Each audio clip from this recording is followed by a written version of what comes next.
بسم اللہ الرحمن الرحیم۔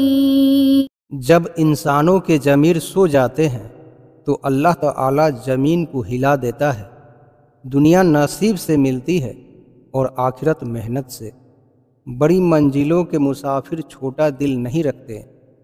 لفظ مختصر تب ہوتے ہیں جب سوچ گہری ہو جاتی ہے۔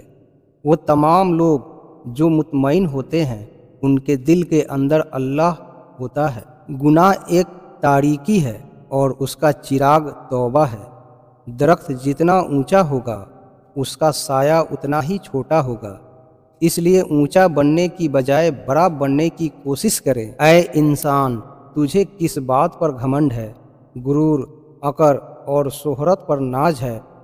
تو آخری غسل کا بھی محتاج ہے۔ میں اور میرا رب روز ایک چیز کو نظر انداز کر دیتے ہیں، میں اس کی عطاؤں کو اور میری خطا کو۔ ہمارا اللہ اتنا مہربان ہے کہ ہماری عبادت اور تقوی کو ہمارے چہروں سے ظاہر کر دیتا ہے، مگر ہمارے گناہ ساری دنیا سے پوشیدہ رکھتا ہے۔ جب اللہ کا کرم ہو جاتا ہے تو وسیلے بھی بن جاتے ہیں اور مانگنے کا طریقہ بھی آ جاتا ہے۔ دولت اور عہدے انسان کو عارضی طور پر بڑا کرتے ہیں، لیکن انسانیت اور اچھے اخلاق انسان کو ہمیشہ بلند درجے پر رکھتے ہیں۔ معاف کر کے آگے بڑھ جائیں ان سب لوگوں کو جنہوں نے دل دکھایا، تہمت لگائی، برا بھلا کہا، آپ کے لیے غلط بات کہی، آپ کو پریشان کیا۔ یقین جانیں آپ کا رب کچھ نہیں بھولتا، اور وہ جب حساب برابر کرتا ہے تو ناانصافی نہیں کرتا۔ حضرت علی رضی اللہ عنہ نے فرمایا، اگر کوئی شخص اپنی بھوک مٹانے کے لیے روٹی چوری کرے تو چور کے ہاتھ کاٹنے کی بجائے بادشاہ کے ہاتھ کاٹے جائیں۔ جس عالم کو دیکھو کہ وہ دنیا سے محبت رکھتا ہے تو دین کے معاملے میں اس پر اعتبار نہ کرو۔ دعاؤں کی قبولیت ہمیشہ اس طرح نہیں ہوتی جیسے ہم چاہتے ہیں۔ کچھ دعائیں ویسے بھی قبول ہوتی ہیں جیسے ہم نے کبھی سوچی نہیں ہوتی۔ ہم تو وہ راستے سوچتے ہیں جو ہمیں دیکھ رہے ہوتے ہیں، جبکہ اللہ تعالیٰ وہ راستے بھی جانتا ہے جو کبھی ہماری نظروں میں بھی نہیں لائے گئے ہوتے۔ تو دعائیں ہرگز رد نہیں ہوتی، بس ہر دفعہ ضروری نہیں آپ کے مطابق ہی قبول ہو۔ آزمائش تو من پسند چیزوں سے ہی شروع ہوتی ہے۔ کسی کا حال دیکھ کر کوئی فیصلہ نہ کرنا، کیونکہ ہر ولی کا ایک ماضی اور ہر گنہگار کا ایک مستقبل بھی ہوتا ہے۔ اپنی ذات میں ایک ایسا انسان ڈھونڈو جسے اپنے لیے ہی نہیں دوسروں کے لیے بھی جینا آتا ہو۔ اپنا فائدہ سوچے بنا سب کے ساتھ اچھائی کا معاملہ کیجیے، کیونکہ جو لوگ پھول دیتے ہیں ان کے ہاتھوں میں خوشبو ضرور رہ جاتی ہے۔ جس کامیابی کی تم تلاش میں ہو وہ روز 5 مرتبہ تمہیں اپنے پاس بلاتی ہے۔ سچ بولنے کا شوق ہے تو اپنے بارے میں بولیں، لوگوں کی زندگی عذاب نہ بنائیں۔ کسی نے کوئل سے پوچھا، تو کالی نہ ہوتی تو کتنا اچھا ہوتا؟ سمندر نے پوچھا کہ تو کھرا نہ ہوتا تو کتنا اچھا ہوتا؟ گلاب سے پوچھا کہ تیرے ساتھ کانٹے نہ ہوتے تو کتنا اچھا ہوتا؟ پھر سب نے ایک ہی جواب دیا، اے انسان، تیرے اندر دوسروں کے عیب تلاش کرنے کی عادت نہ ہوتی تو کتنا اچھا ہوتا۔ جہاں معاف کرنا مشکل ہو جائے وہیں سے درگزر کرنے کا مقام شروع ہوتا ہے۔ دراصل معاف اسے کہتے ہیں جسے معاف کرنا مشکل ہو۔ شکر ہے کہ آنسوؤں کا کوئی رنگ نہیں ہوتا، ورنہ صبح کے اجالوں میں رنگین تکیے سب کے راز کھول دیا کرتے۔ یا اللہ، مغرور کرنے والا مال نہ دے اور مایوس کرنے والی غریبی نہ دے، ایمان سے خارج کرنے والی غریب الوانی نہ دے۔ برتن اگر خالی ہو تو یہ مت سمجھنا کہ مانگنے والا ہی ہو سکتا ہے کہ وہ انسان سب کچھ بانٹ کر ہی آیا ہو۔ وقت نکل جانے کے بعد قدر کیے جائیں تو قدر نہیں افسوس کہلاتا ہے۔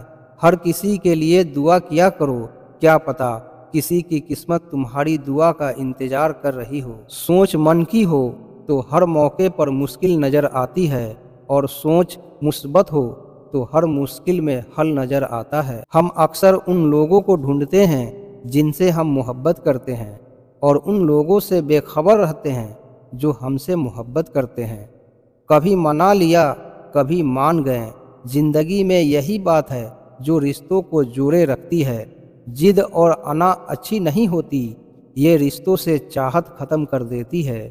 زندگی میں اگر کوئی پوچھے کہ کیا کھویا اور کیا پایا تو بلا جھجک کہہ دینا کہ جو کھویا وہ میری نادانی اور جو پایا وہ میرا رب کی مہربانی۔ اللہ پر ہمیشہ بھروسہ رکھو، اللہ وہ نہیں دیتا جو آپ کو اچھا لگتا ہے بلکہ وہ دیتا ہے جو آپ کے لیے اچھا ہوتا ہے۔ دعا ایک ایسا خوبصورت عمل ہے جس میں انسان اپنی پریشانیاں اور مشکلات اللہ کے حوالے کر دیتا ہے۔ سچ بولنا اور سننا دونوں ہی بڑے مشکل کام ہیں، لیکن سچ بولنے سے دل کو سکون ملتا ہے۔ وہ سکون کوئی اور چیز نہیں دے سکتی۔ پتہ ہے وہ رب کس بات پر خوش ہوتا ہے؟ جب تم اس کی دی ہوئی بے بسی پر بھی راضی ہو جاؤ۔ تنہائی ایک طاقت ہے جسے بہت کم لوگ سنبھال پاتے ہیں۔ سب سے بڑی قوت برداشت ہے۔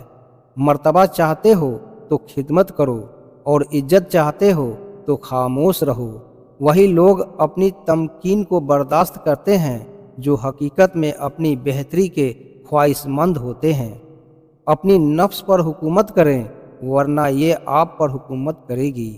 دوست وہ ہے جس کی محبت بے لوث اور جس کا خلوص بے مثال ہو، جس کی وفا انمول ہمدردی پیش بہاؤ ہو اور جس کی جدائی میں بے پناہ غم ہو۔ بصیرت اور تنگ انسان کو اس وقت حاصل ہوتا ہے جب وہ ایسی بات پر شکر ادا کرے جس پر صبر کرنا بھی مشکل ہو۔ اللہ تعالیٰ قرآن مجید میں فرماتا ہے، شیطان تمہیں مفلسی سے ڈراتا ہے اور تمہیں بے حیائی کا حکم دیتا ہے، اور اللہ تم سے اپنی مغفرت اور فضل کا وعدہ کرتا ہے۔ اللہ بڑی حکمت والا، ہر بات جاننے والا ہے۔ تعجب ہے، لوگ ڈاکٹر کے کہنے پر حلال چیزیں چھوڑ دیتے ہیں لیکن اللہ کے کہنے پر حرام چیزیں نہیں چھوڑتے۔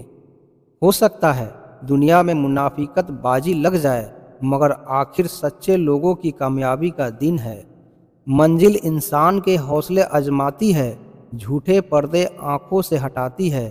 کسی بھی چیز سے ہمت مت ہارنا کیونکہ ٹھوکر ہی انسان کو چلنا سکھاتی ہے۔ اللہ کے نبی صلی اللہ علیہ وسلم نے فرمایا، بے شک مومن تو وہ ہے جو خود پریشانی میں ہو اور دوسرے لوگ اس کی طرف سے راحت میں ہو۔ حضرت عثمان غنی رضی اللہ فرماتے ہیں، تلوار کا زخم جسم پر ہوتا ہے اور بری گفتگو کا روح پر۔ دعا یہی کرنی چاہیے کہ ذکر الہی جاری رہے اور راتیں اپنے اشکوں سے منور رہے، لوگ ہمارے ہاتھوں سے محفوظ رہے اور پیشانی سجدے سے محروم نہ ہو۔ نہر کے کنارے پر سویا ہوا شخص پیاس محسوس کرتا ہے جبکہ پانی بالکل اس کے قریب ہوتا ہے۔ اس کی بدبو یہ ہے کہ وہ اٹھتا ہی نہیں ہے، تو اسے پانی کیسے نظر آئے؟ یہی ہمارے حال ہے۔ خدا کی ذات ہمارے بہت قریب ہے لیکن ہم اس کی طرف قدم ہی نہیں بڑھاتے۔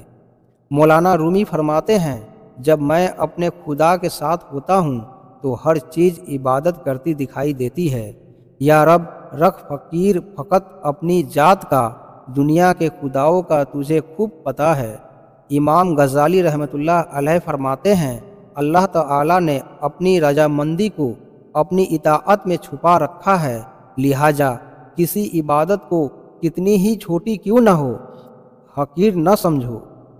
دنیا کی مثال کھارے پانی کی جیسی ہے، جتنا پیتے جاؤ گے پیاس اتنی بڑھتی جائے گی۔ بھلا جو چیز ایک دن تم سے چھوٹ جانے والی ہے اس میں مصروف ہونا اگر اپنے رنج کا سامنا کرنا نہیں تو اور کیا ہے۔ جو شخص اپنے آپ کو قابل عظمت سمجھے ہوئے ہو تو گویا وہ اپنی اصلیت سے ناواقف اور خاتمے کے اندیشے سے بے خوف ہے۔ امام صفائی رحمۃ اللہ علیہ فرماتے ہیں، جو شخص تمہاری رائے کا خواہش مند نہ ہو اسے مشورہ مت دو، نہ تمہاری تعریف ہوگی نہ تمہاری نصیحت اسے فائدہ دے گی۔ ایسے علاقے میں نہیں رہنا چاہیے جہاں دینی مسئلہ بتانے والا عالم اور جسم کا علاج کرنے والا تعویذ موجود نہ ہو۔